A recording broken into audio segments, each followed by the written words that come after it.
Представи си да се родиш като мъж, да имаш толкова много възможности пред теб и просто да пропилееш този потенциал. Това е най-неблагодарното нещо, което един мъж може да направи. Ще ти кажа 9 неща, които един мъж никога не трябва да прави. А ти, ако искаш да разбереш повече по темата за личностното развитие на мъжа, влез в Discord сървъра ни, като там има безплатни ресурси, които ще са ти от полза. Номер 1. Шегуване с твоите мечти и цели. Да имаш чувство за хумор е важно и всички трябва да знаем, че не трябва да се вземаме твърде на сериозно.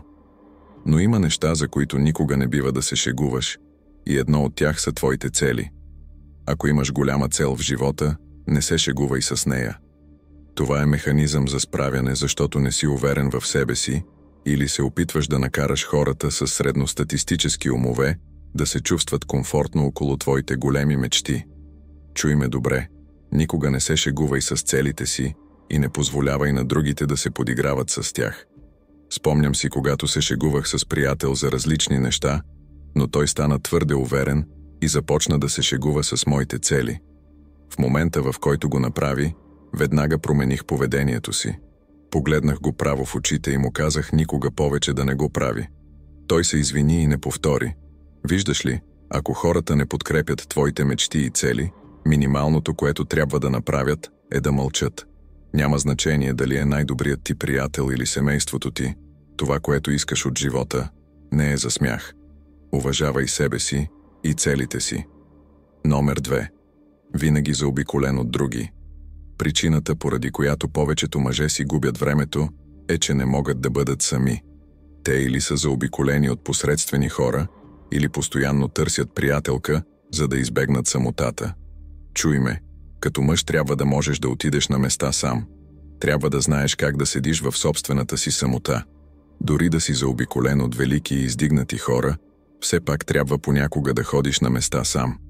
Независимо дали е на кино или в друга държава, самотата ти дава време да мислиш, да медитираш и да бъдеш със собствените си мисли. Хора с средностатистически умове ще те нарекат странен. Може дори да се смеят на теб, но това няма значение. Най-големият ти актив е твоят ум и ако не можеш да отидеш някъде сам и да бъдеш в мир със себе си, вече си загубил. Номер 3. Винаги сам. Това може да звучи противоречиво на предишната точка, но не е. Трябва да можеш да намериш мир в самотата, но също така трябва да се обградиш с единомишленици. Идеята да си самотен вълк е глупава игра и ти го казвам като човек, който е бил такъв през по-голямата част от живота си. Мъжете имат нужда от братя около тях. Това ни прави по-добри във всяко отношение. Повечето мъже се примиряват с реалността, наричат себе си Сигма, защото им липсва способността да се свържат с другите. Тези хора не разбират, че въпреки че е важно да си самостоятелен, също толкова важно е да се свързваш с други мъже. Самотата и братството могат да съществуват в идеален баланс. Чуй това отново. Самотата и братството могат да съществуват в идеален баланс и ти имаш нужда и от двете, за да станеш най-добрата версия на себе си. Номер 4. Слушане на инфлуенсъри. Има много информация онлайн, но никога не трябва сляпо да слушаш когото и да било. Ще видиш хора като Андрю Тейт да казват, че не трябва да четеш книги, и много фенове следват този съвет. Те не анализират себе си и не виждат, че не са родени с баща шахматен гросмайстор, нито имат житейски опит на човек като Тейт. Как тогава да следваш този съвет? Това е просто пример, но важи за всеки онлайн съвет. Винаги анализирай себе си и своя живот преди да решиш дали съветът изобщо се отнася за теб, защото дори някой да дава добър съвет, ако той не се прилага към твоя живот и обстоятелства, той става лош съвет за теб като индивид. Номер 5. Чувство за вина заради амбициите си. Много хора се чувстват виновни, че имат големи цели. Причината за това е, че семейството и приятелите им никога не са постигнали нещо голямо. Всъщност никой около тях не е постигнал нищо. Ето защо те постоянно се примиряват с реалността и казват неща като «Парите са коренът на всяко зло» или «Богатите хора са алчни». Много е трудно да бъдеш амбициозен, ако всички около теб казват такива глупости, за да се примирят с реалността. Но същевременно не бива да позволяваш това да сломи духа ти.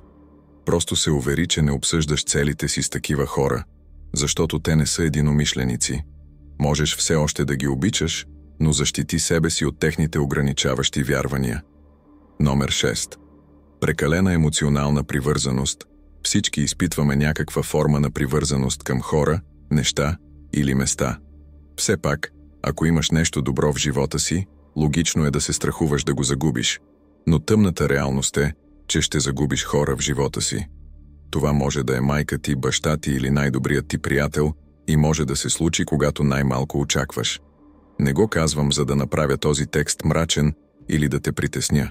По-скоро го казвам, за да те подготвя психически.